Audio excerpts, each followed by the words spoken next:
ready? You got me running, you got me running, got me running. Shake it, shake it, shake it, baby. Raise your hands up, raise them up.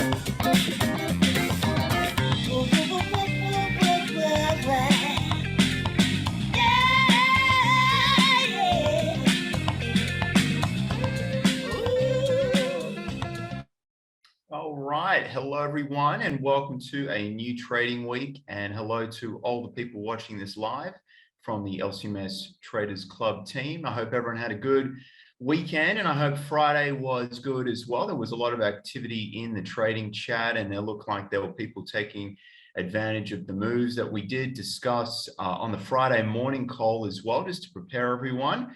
And hey, Gary, we've got a few people flooding in now.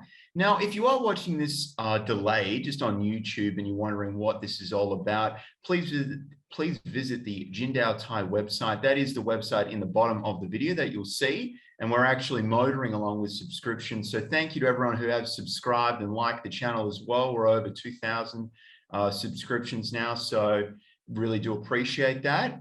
And just before we get going into today's episode, I'll just do a quick introduction. So it is the 13th of December already, episode 439, and the currency call is presented with Forex Trading Asia, and a quick breakdown of how it all works. So we present this call from 11 a.m. GMT plus 8 time zone from Monday to Friday. We start the week with Aussie and Kiwi. Tuesday, we have the Euro pairs.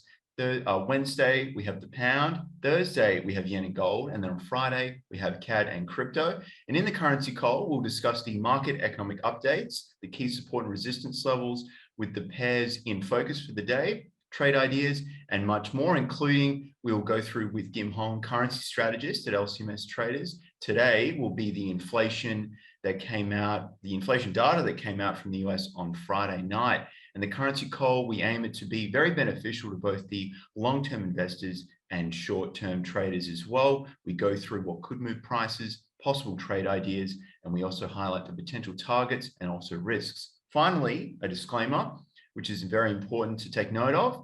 Any information shared during this session is not intended to be a trade recommendation. It is solely the opinion and views of the speaker. So please remember to do your own analysis prior to entering in any trades. Now, just to kick things off today, we did have the inflation data out of the US on Friday, and we've got Kim Hong here, currency strategist at LCMS Traders, just to break down what happened and what it all means as well for us traders. So over to you now, Gimme. All right, thank you, Scott. Happy Monday, everyone. Cool stuff last Friday. Okay, inflation in the US has just hit a near 40-year high level. Okay, annual headline inflation was reported to be 6.8%. Whoa, actually more than I would say the initially forecast, okay, by the experts. Okay, so yes, the previous month, back in November, okay, it was reported to be 6.8%. All right, and then forecast was like 6.7 or 6.8. Over here, investing.com is showing 6.8%. Okay, but yeah, if you look at the Forex Factory economic calendar, it actually showed like 6.7%. Okay, and it actually turned out to be 6.8%, which is a close to 40-year high level. Okay. On a monthly basis, okay, we see that headline actually rose by 0.8%, okay, slightly slower, okay, than the previous month of 0.9, okay, but it's still very high, okay. Remember, it's still increasing, but it fluctuates from time to time, right? And it's just a small fluctuation, all right. So with that, what is the impact on the market? Okay, we actually saw the US dollar weaken. Okay, one of our club members in the EcoFin platform he was actually asking me, like, what happened, right? Why is it that the US dollar weakened in response to this strong US inflation? Everyone was actually expecting the US dollar to strengthen, right? But in return, we actually get a pretty weak US dollar. Okay, so my personal view is this. Okay, it may be the case that many of the major players in the market, all right, they are actually expecting a way higher inflation than what was being reported. Okay, in this case, 6.8%. Now, remember, this figure over here, the forecast of 6.8%, is actually a okay. You guys may be wondering, like, who actually came up with all these forecasts, right? It's unlikely going to be the Bureau of Labor Statistics. Okay, it is more likely to be the economists that the news agency has what do you call that, surveyed. Okay, news agencies like Bloomberg, Nasdaq, or Reuters and CNBC and things like that. Okay, so they actually survey a group of a decent size group of economists, professionals who do all this sophisticated mathematical what do you call that, prediction forecast of what CPI is going to be, what GDP is going to be, what the jobs figures are going to be. Okay, and they come up with this supposedly reliable figure. Okay, and of course that is their forecast. All right, but today, if we are actually fund managers, all right, we may, professional fund managers, we may actually have our own views on how inflation may be, right? I mean, like today, for example, if we were to chat over a cup of coffee, and we may think that inflation, judging by the way it seems to be, okay, super strong rise in oil prices, OPEC is not going to give in to the whole hike in production and things like that. We may actually be expecting inflation to be like 7.2 or maybe 7.1 and things like that. Okay, and if the result turns out to be, in this case, 6.8%, then it is a disappointment to us, right? I mean, we as an individual, okay, professional hedge funds or maybe fund managers, okay, it's actually below our expectation, right, of 7.2, 7.3, 7.1 and things like that. Okay, and then with that, we may actually carry out our own decision, maybe to do a sell-off in the US dollar, okay, in exchange for maybe more risky assets like equities, okay, or maybe cryptocurrencies as well, or maybe even the other currencies, risk currencies like euro, pound, Australian dollar, so on and so forth. Okay, and so because of that, just be careful. When it comes to economic calendars, the forecasted figures are actually done by economists, not by hedge fund managers, not by the real, well, no, there's no real or fake in this case, but not by those market participants. Okay, economists are most of the time, well, they don't really get involved, okay, in terms of trading, okay, or investing when it comes to the market. They are pretty much, in the academia and things like that. So their main role is to forecast figures and not to, allocate assets, not allocate portfolio and things like that, right? So with that, we see a weakening of the US dollar instead of the expected strengthening. Okay. The first reaction was, why is that the case, right? So if we were to look at, okay, there's one more reason to go. Okay, if we were to look at the bond yields, okay, because our club member has actually highlighted the 30-year USU, 10-year USU, and the 5-year USU. Okay, so as you can see, we have two charts over here. Okay, the top one represents the individual, the 3 US Treasury yields. Okay, and then the bottom chart represents the US dollar index. Okay, and this green line, vertical line over here, all right, is the, okay, by the way, this is actually M15 chart, all right? So the green line actually indicates the point whereby the US CPI data was being released, okay? So we see over here near 40-year high inflation. Now, upon release of the data, okay, we actually see all three, okay, of the US Treasury yields, okay, for the 30-year, 10-year, and the 5-year decline, okay? And as you guys know, there is actually a positive correlation between Treasury yields and the US dollar. Okay, hence we can actually expect, okay, like in this case, the US dollar to decline as well. All right, and this is pretty much initially unexpected. Okay, because we are like what the club members has mentioned in the platform. All right.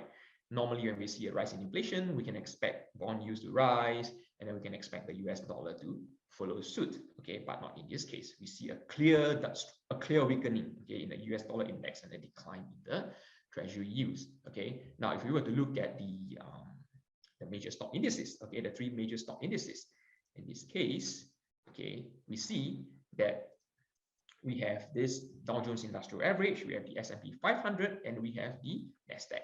And as usual, the green vertical line indicates the time of well, actually, I have to highlight this. Okay, the green line does not indicate the time of the data release. Okay, because at the time of data release, the US market is still closed. Okay, it's actually 1 hour before the market opens. Okay, the data was released 1 hour before the data before the market opens. All right.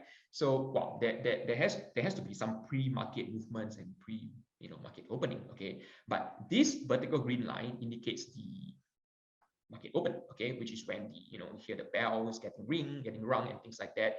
So initially we see a downward move, but then towards the end of the day over here, okay, we see that all in all 3 major indices actually strengthened, okay, to close the week higher, all right, on Friday. Okay, so this is actually, I would say, in line with what the market, with how the market actually reacts. Okay, high inflation, what we get is weakening in the a decline in bond yields, and then strengthening in the equities market. Okay, as indicated by the 3 major indices. Okay, so it is something to pay attention to, all right, when it comes to all this economic, I would say, the economics of finance. Okay, is that it is not always going to be the case that when we see something happen, okay, then this will happen. Okay, it is not always the case that we see inflation rise and then the US dollar will strengthen, the equities market will decline and things like that, right? Because normally what we have in mind is when inflation rise, okay, there is a chance, okay, it will actually motivate the Federal Reserve or the respective central bank, okay, to hike interest rates, right? Because interest rate is one way that the central banks can use. It's a tool, it's a monetary policy tool that the central bank can use to tame inflation, okay, to tame high inflation, spikes in inflation and things like that, right? So, with a rise in inflation, we can pretty much expect the central bankers to be more motivated to hike interest rates. And when they hike interest rates, okay, it means it's more attractive to hold cash, right? To invest in products, in cash-related products like bonds and things like that, okay? Because when interest rates hike, were to rise, okay, bond yields will rise, so it's probably more attractive to put money in bonds, okay, because you're getting a safe product and higher returns, in this case, yields, okay? Than the more risky equities or even cryptocurrencies. All right. So it is not always the case that these the phenomena will move this way. Okay, because remember, economics is basically a framework. It's not a theory, right? It's not like physics. What goes up must come down and things like that, right? So economics is just a framework. So in this case, you might be wondering, okay, if I'm trading the news, right, how should I trade it, right?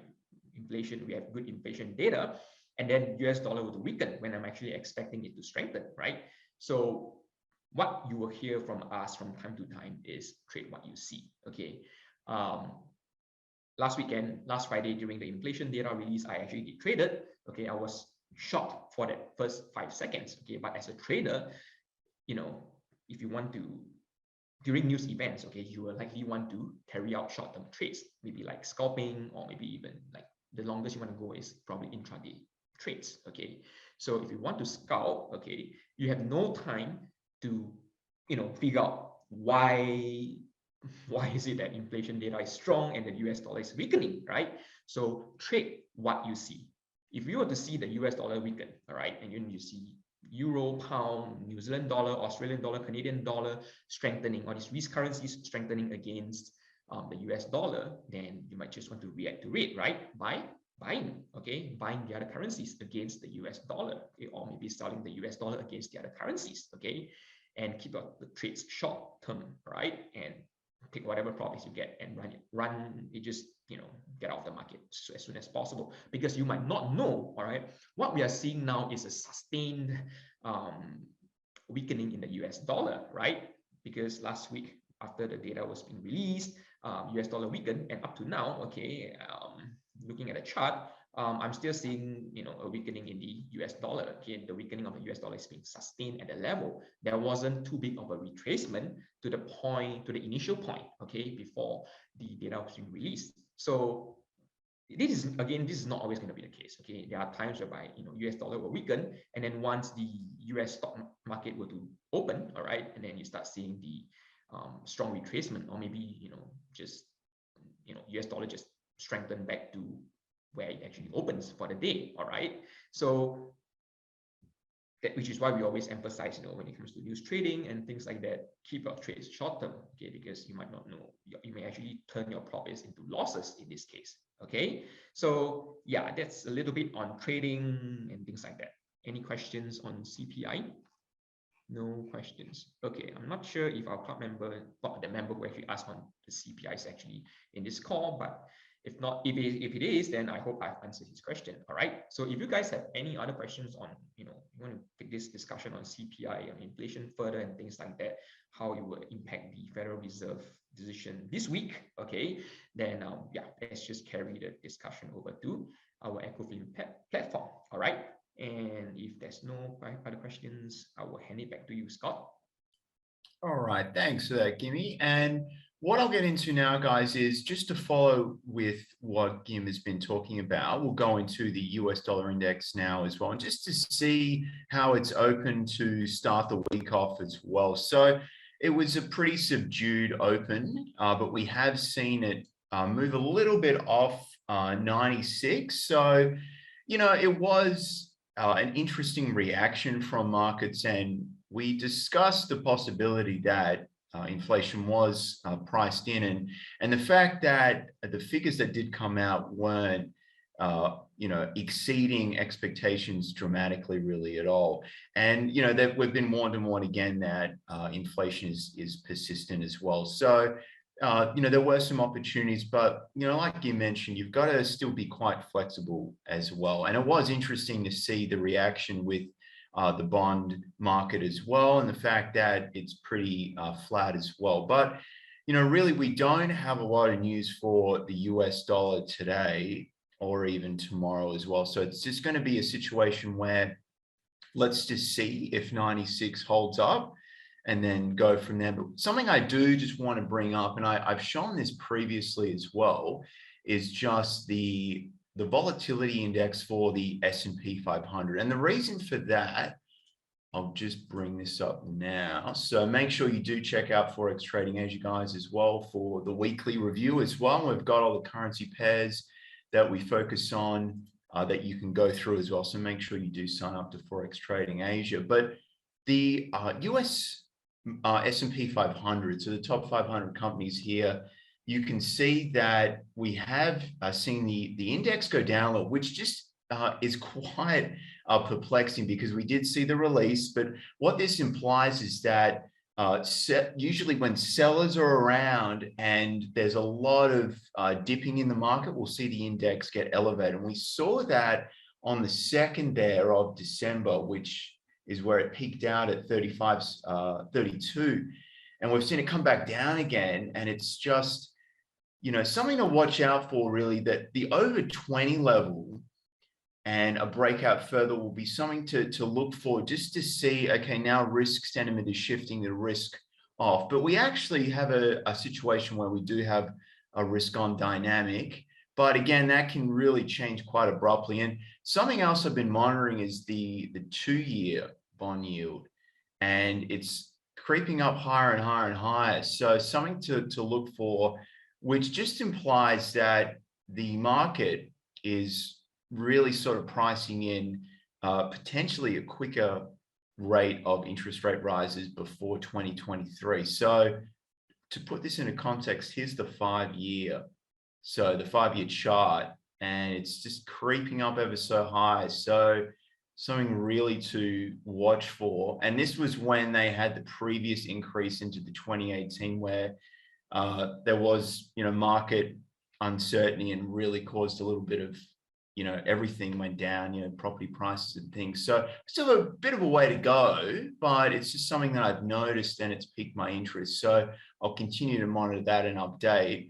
But from a perspective of the chart, And 96 is a level of support that I'm looking at. And if we can see reaction off that, we'll go from there. But there's a lot of news out on Wednesday. So let's just see how the markets settle for today. And I don't really have a high conviction read on direction because we've got, not really much to help take things either way. So just on the sidelines for now until we get a bit more clarity. Maybe even another little dip below 96 would be nice to see. But those are my thoughts there on the US dollar index. Now we do have Jin here. We've got Aussie and Kiwi to discuss and any potential trade ideas. So over to you now, Jin. Thanks for that, Scotty. And there are a lot of news to be released on Wednesday, Thursday. What has happened over the last week gone past was that we actually saw a lot of a bit of a different approach or a bit of a surprise from the market. We were talking about the retracement early into the week, expecting that dollar strength to come back into play. But as the guys have been sharing with you already, we didn't see that dollar come back in. So what could happen this week? Looking here at the news on Forex Trading Asia economic calendar, today, take a bit of a break, use it as a day to prepare for the week ahead because no big news to be released. But on Tuesday, with the focus on the Aussie and the Kiwi dollar, we do have a bit of a business confidence number to be released for Australia. At this point, it looks like we might see a bit more of a business confidence. We might see a bit more optimism to be priced into the Aussie dollar. Following on from that, on Wednesday, we do have some numbers from New Zealand, but not big price movers at this point. My focus is, we have the euro and the pound dollar to focus on throughout the week, but the focus should shift to the news to be released on Thursday morning, GMT plus 8:0300 hours. We have the FOMC statement, rate decision, and projections and press conference. At this point, we don't think that they're going to do any changes to rates, but I think that there might be a change in tune towards what they're going to be talking about with their projections of rates. So I think that what will happen for this week is Monday, Tuesday, Wednesday, until Thursday morning, we're going to see that dollar weaken. And then on Thursday, ideally, we might hear a bit of a hawkish or a bit of a more positive note coming from the FOMC to bring that dollar strength back into play. With the New Zealand GDP numbers to be released on Thursday morning and also Aussie employment numbers. But I think that if we do see some change in sentiment or some positivity coming from the FOMC on Thursday morning, these two news might not have that big an impact in the scheme of things, right? Following on from that, we have a lot of other news to be released. And then on Friday, we do have one New Zealand news to be released as well. So what this all means here on the charts is for the Aussie dollar H4 time frame here, looking at it, I think that we might be looking at the Aussie dollar to continue its move towards that 7233 resistance level all the way to Thursday. And then if we do hear the FOMC come up a bit more positive, then we'll see that track back down again. Same as what I expected last week, where I spoke about it. I said it was going to come up towards that 7120 resistance. I was looking for that track downwards. Didn't happen there because we saw that dollar weakness continue. So we saw that push up. At this point, I'm looking for it to push higher towards 7233 and that track downwards. In terms of a trade, what you could be looking for is for buying opportunities above 7178. Above 7178, you could be looking at a 20 to 30 pip stop loss for a good 40 to 50 pip take profit level, almost a 1:2 risk reward ratio towards that upside, towards that 7233 resistance. And with the news to be released on Thursday morning, we could be looking, I think it would be, if it does track towards that resistance, it'll be very good opportunities for either the upside or downside I would ideally like to see that downside move for that selling opportunity below 7220. Again, 20 pip stop loss, 80 pip take profit, 1:4 risk reward ratio towards that downside. So a bit more opportunities on the Aussie dollar together with the New Zealand dollar. What I anticipate here a little bit differently is for it to sit and test this resistance. Not a big move towards the upside. New Zealand dollar, even if it does break higher, I'll be a bit more hands-offish. I'll wait to see what happens at 6819. I'll wait to see what happens at this resistance level. Ideally, I'll be looking for it to test and break lower again, like what we said last week. Same thing, first part happened, second part didn't happen. What I'll be looking for here is only for selling opportunities below. I'll be a bit safer here and say below 6787. Below 6787, you would have a 40 pip stop loss, 100 pip take profit level above 1:2 risk reward ratio towards that downside on the New Zealand dollar. I think that you shouldn't be rushing onto any of these trades at this point, because the focus for today might be the Aussie and the Kiwi dollar, but I think that we do see a lot of other opportunities on the euro. It's moved exactly as we planned last week. So I think a lot more opportunities there, and also the pound dollar coming back into play with the US yen sitting at a $113.51 level. I think we might see some good potential moves across these pairs. So a lot more trading opportunities to pay attention throughout the week. Don't try and force any trades out. And as Gimme has been sharing with you, keep your trades a bit more short to medium term. Keep it very well managed, and trade what you see, not what you think. With that, pass it back to you, Scott. All right, thanks, Jen. And that's it, guys. I think that's a nice way to end the episode, just with those wise words there about actually trading what you're seeing and not what you think. It's very easy to do the opposite though. But that's it, guys. The trade ideas are posted in the Aussie and Kiwi discussions thread in the LCMS Traders Club. Make sure you visit the Jindal Thai website in the video at the bottom there on YouTube. We are taking new members on as well. Thank you so much for watching, and hope to see everyone in the club and also in tomorrow's episode. Bye now, everyone. Have a great day.